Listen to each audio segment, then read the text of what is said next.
জননেতা তথা দক্ষ সংগঠক শুভেন্দু অধিকারী। তার জনসভা বারবার প্রমাণ করেছে তিনি আক্ষরিক অর্থে জননেতা। শাসক দলের জনপ্রিয় এই নেতার বিজেপিতে যোগদান বা নতুন দল গঠন নিয়ে তোলপাড় রাজ্য রাজনীতি। কারণ গত কয়েকদিন ধরে বিস্ফোরক হয়েছেন শুভেন্দু। আর এই জননেতাকে নিয়ে হোর্ডিংয়ে আরও অস্বস্তিতে দল।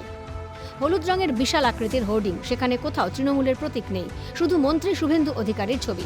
গত কয়েকদিন ধরেই এই হোর্ডিংয়ে ছয়লা পূর্ব মেদিনীপুর সহ বিভিন্ন এলাকা। আগামী 10ই নভেম্বর নন্দীগ্রাম দিবস। শহীদ দিবসেই নন্দীগ্রামে জনসভা করবেন জননেতা শুভেন্দু অধিকারী। তার আগে শুধু পূর্ব মেদিনীপুর নয়, জেলায় জেলায় শাসক দলের কোন্দল প্রকাশ্যে। পূর্ব মেদিনীপুর জেলায় তৃণমূলের জেলা কমিটি গঠিত হয়েছে। সেখানে শুভেন্দুর বিরোধী গোষ্ঠী বলে পরিচিত নেতারা গুরুত্বপূর্ণ পদ পেয়েছেন। বিভিন্ন ব্লকে কোন্দল মাথাচাড়া দিয়েছে। সাংগঠনিক রদবদলে কাঁথি 2 ব্লকেও গোষ্ঠী কোন্দল প্রকাশ্যে। হলদিয়া টাউন তৃণমূলের সহসভাপতির পদ পেয়েছেন দেবপ্রসাদ মণ্ডল। পদ পাওয়ার পর দেবপ্রসাদ বাবু কুরুচিকর মন্তব্য করেছেন বলে অভিযোগ জানিয়ে মুখ খোলেন জেলা তৃণমূলের মুখপাত্র মধুরিমা মণ্ডল। চেয়ারম্যান ছিলেন দেবপ্রসাদ মণ্ডল, উনি আমাকে ব্যক্তিগত কিছু আক্রমণ করেছেন, যেটা আমার খুব খারাপ লেগেছে। তার জন্য আমি আজকের জানাতে বাধ্য হয়েছি। হলদিয়া পুরসভা টেন্ডার দুর্নীতিতেও শাসক দলের কোন্দল। প্রাক্তন চেয়ারম্যান দেবপ্রসাদ মণ্ডল বনাম বর্তমান চেয়ারম্যান শ্যামল কুমার আদকের তরজা চলছে। দুই নেতাই একে অপরের বিরুদ্ধে আক্রমণাত্মক হয়েছেন। এদিকে পূর্ব বর্ধমানের কাটোয়া শহরেও দাদার অনুগামী ব্যানার হাতে নিয়ে পুরসভার সামনে মাস্ক বিতরণ করেন তৃণমূল কর্মী সমর্থকরা। নন্দীগ্রাম দিবসে আহ্বান জানিয়ে বাঁকুড়ার বিষ্ণুপুরে দাদার অনুগামী নামে পোস্টার পড়ল। এই পোস্টার বিভ্রান্তির জন্য অভিযোগ বাঁকুড়ার তৃণমূল নেতা সুভাষিস বটব্যালের। বিভ্রান্তিকর একটা প্রচার, তাছাড়া অন্য কিছু নয়। শুভেন্দুবাবু তিনিও তৃণমূল কংগ্রেসে আছেন, আমরা সবাই তৃণমূল কংগ্রেসে আছি। পুরুলিয়াতেও শাসক দলে বিদ্রোহ।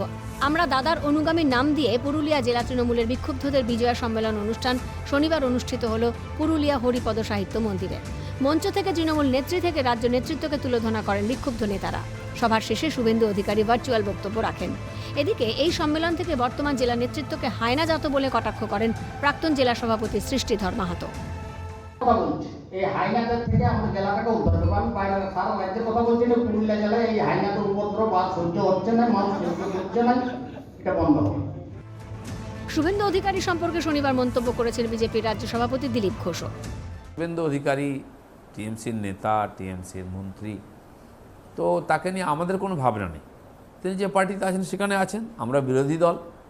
তিনি যেখানে রাজনীতি করছেন সেখানে আমরা লড়ছি, রাজনীতি করছি। আমিও কালকে যাব পূর্ব মেদিনীপুরে, ব্যাপক জয়েনিংয়ের কার্যক্রম আছে, বহু লোক পার্টিতে জয়েন করছেন। তো সেই জন্য তিনি যে পার্টির নেতা, সেরকম একাধিক নেতা আছেন। হ্যাঁ, মিডিয়াতে তার নাম অনেক কিছু চলছে।